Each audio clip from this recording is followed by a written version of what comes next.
Hi, and welcome back to another video. So in recent times, there's been this trend of thieves breaking into people's homes and stealing their electrical cables, especially during the wiring phase of the project. And this, I must say, is very worrying, especially taking into consideration the cost of doing wiring, the electrical cables, the other accessories, among others.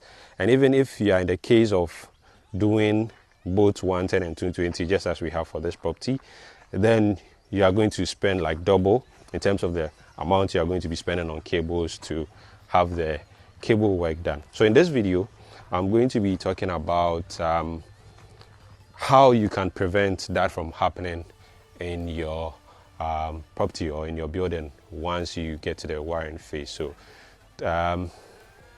one of the things I'll talk about will have to do with the entry point for some of these thieves who come to your building and then do away with your electrical cables.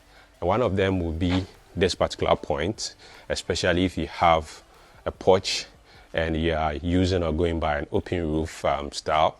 Then sometimes doing the block work at the top or to the roof level, usually this doesn't go all the way up. So some people will just leave it up there to this point, and it creates a space for them to be able to get entry into their building.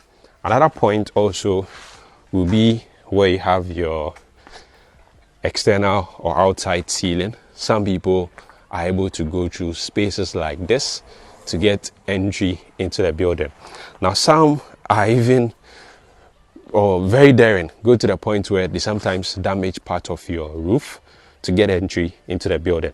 And some also go to the extent of damaging your burglar proof, especially if it is not tough, to also get entry. And then one shocking part also is I've seen instances where people even damage security doors, especially the low budget type ones, and then are able to gain access into the space and then do away with their electrical cable. So seeing this places that they gives them access into the building, let's look at some of the things that you can put in place to prevent this from happening at your place or when you get to the wiring phase of your building. So looking at these places, one would be to, if you have a building or a structure like similar to this, where you have an open roof style or you have a porch that allows entry from the top into the building, and it will be very important to do a block work to cover such a space here so that no one is able to gain access from this point. Now, talking about the same thing, you also see that for this particular building, there's another porch here. So it is also important to cover such space. So if you have such spaces that gains or allows entry into the building, then it will be very important to cover that with blocks, concrete blocks, because it's possible to block up from that point. So that'll be one way. Another way also is you look at the external ceiling here. If you see that it's possible for someone to go through in there, then it will also be important to put in blocks that will cover all the spaces there. That is, it may make it possible for somebody to gain access into the building through that space. Then you can even get to the extent where you can go out to do your external ceiling works, whether it's TNG, whether it's plywood, whether it's plasterboard, POP, whatever it is. You can go out to have that done so that it doesn't give any form of access into the space. Then, aside from that, it is also important to choose a very quality or a strong security door. Usually I recommend the Turkish type, or there are also other types. Some of the Chinese types similar to this are not bad, which will make it very, very difficult to break into the building if you are having your wiring done. So choose a very quality door. It's very important. Then aside from that, also looking at your burglar proof, usually when it gets to selecting a burglar proof, people would choose or decide on aesthetics aside or not taking into consideration the main purpose or the function of the burglar proof. So if you are one of such people, that it's important to rethink or relook at that. So the main purpose of this is to serve as security for the building to prevent unauthorized entry or, people, burglars, breaking in and the rest. So don't just settle on something that is nice, but also settle on something that performs its purpose. So if you look at this, you notice that this is really solid. This is really strong. So there are some features of this you can see. One would be the intervals in here. Usually people would do like 4 inches, 5 inches, but this is like 3 inches. Aside from that, also you notice that the pipes are double. You have something in here that is preventing anything from going through that space. You have double pipes over here, and it goes all across, and you see that this metal also here is a thick metal. So one thing you also have to know is that there are different kind of or different thickness of metals that are available to have your burglar proof done. There's a very lightweight one, there's a mid-weight, and then there's a very thick ones. It would be good at least to either use a mid weight or the very thick ones to have your burglar proof done. Yes, once you're choosing on quality materials, perhaps it will also increase cost, but it's important to put some of these things into consideration as against doing just something and then somebody taking advantage of a poor security system you have, getting into your space to do away with your electrical cables, which are not cheap. So one thing we've spoken about is this space, which is up here, the porch entrance. We've looked at the ceiling, external ceiling. We've also looked at the security door, then the burglar proof. Then let's come back to the porch again. So ideally, if this is done, then once you're going to have your ceiling work, you can go ahead to do whatever ceiling you want to do. But if this is not done and you still insist you want to have your ceiling external or the porch ceiling done, one of the things you can implement is to put in a plywood, which is thick, the very thick plywood. Make sure it is properly secured here or fastened to the wood here. So if it's nails, a lot of nails will be used on it, so that it makes it very difficult to remove. Then you can have your ceiling material come on top of it. So being it plasterboard, being it POP, TNG, whatever it is, then you can have it on top of it so that it will make it easy for anyone to gain access. Then another thing you can also look at, now let's take a walk inside, will be once you are doing your wiring. So once you've put all these things in place, it means you can go ahead to do your wiring. Now when you do your wiring, you don't want to create or catch attention of people that, oh, this building has had its wiring done. So what you can do in the conduit box is that once the cables are passed inside, there are covers for these conduit boxes that you can put on top of them. Now what that does is that in case somebody is able to beat all these security in place and even get inside, what it means is that the person will have to remove the covers for each and every socket to be able to gain access to the cables, and that is not going to be easy for the person. So I'm sure perhaps that will deter the person from even wanting to carry out such operation. So you can look at the option of where you put covers. So there are box covers for each conduit size. Yeah, and then another thing also is that for the ceiling, because for such open roof, it means you have access to go back into the ceiling when you create access or a panel that leads into the ceiling to perhaps cover, do whatever works you want to carry in there. So if possible, also do not let the electrician drop the cables for the respective lights or fans, ceiling fans, among others, so that in case somebody just comes in, even if the window is put in there and comes to peep through, and the person may not see any cables hanging in there, that would make the person know that the wiring has been done. So for the ceiling, if possible, do not let the electrician drop their cables.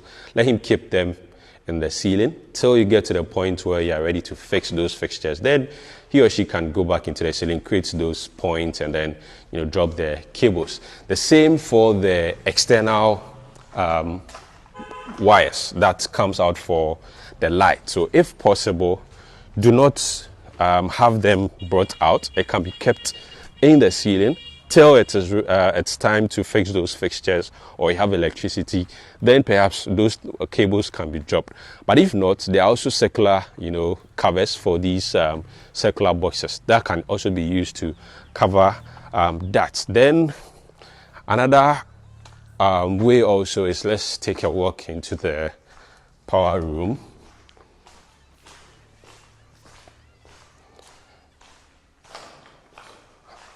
So this is the power room, And because we're having both 110 and 220, there are two distribution board. If possible, during the planning phase of your project, if possible, position the electrical room somewhere not being so much exposed to outside. So in this case, what we could have done a little bit more better would be to have positioned it somewhere here so that you don't even see that there's anything here. But there's also a solution for something like this. So if this is still exposed, somebody is able to peep through the window and see that, oh, you have your power room here and they may want to come in. What you can do is you can get a cover for this. So maybe you can get a welder to fabricate a cover that covers it completely, because the cover that covers this will have screws to it that you can unscrew it.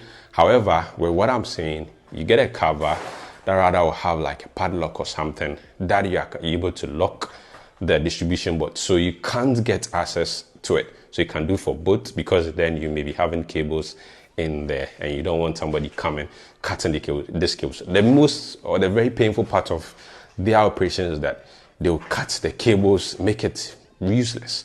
So if you have your distribution board fixed and maybe it's easier for somebody to peep and see that, oh, this is your power room, then you can get a fabricator to fabricate a metal that can be used to cover it so that you can lock it till you get to the point where you're going to have your other things fixed. So in a nutshell, these are some of the things that you can take into consideration to deter thieves from breaking into your property and doing away with your electrical cables, which are not cheap at all. So one of them is having quality security doors, having quality burglar proof, so choosing quality over aesthetics. Also in your power room, positioning it somewhere where it's not easy to be seen, or having a metal which is fabricated to cover it, and that can be locked. And then for your conduit boxes, putting in your covers on top of each and every one of them, so there are covers for each and every one, so that anyone at all who gains access may perhaps not even have the tool to open everything, and if he has to open all the boxes to remove the cables, that is not going to be small job at all. And then also for the sockets that or the cables that you may be having outside, if possible, you just drop them in the ceiling. So that will be for the light.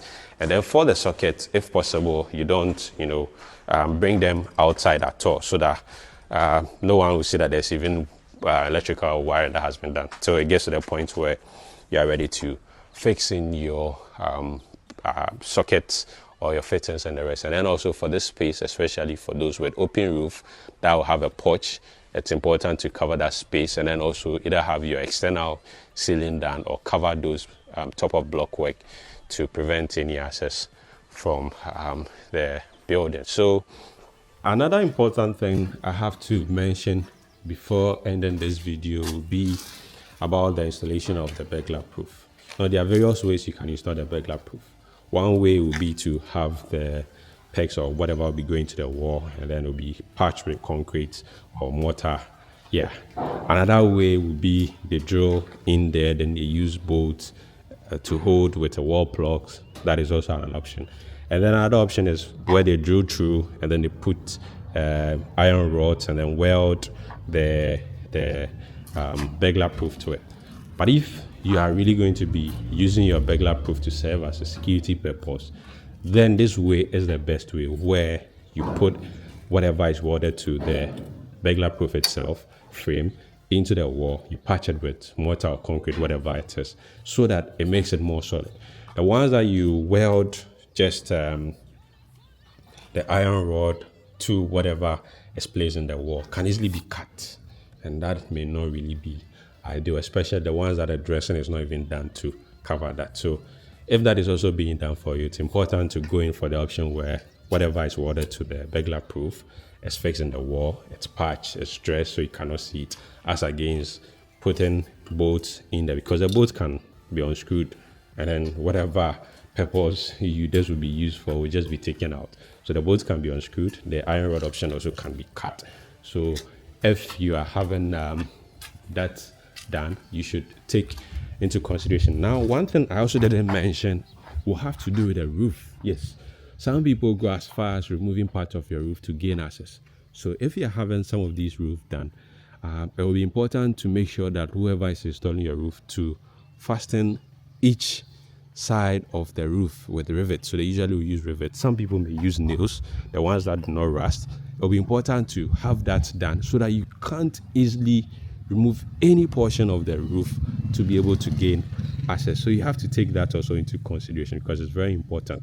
If you do all these things and you leave out your roof, especially those with a secret roof, because once a person gets on top in there, perhaps may not be seen, and it's able to, compromise part of your roof to be able to gain access into the building. So that is just additional information to what I've mentioned already.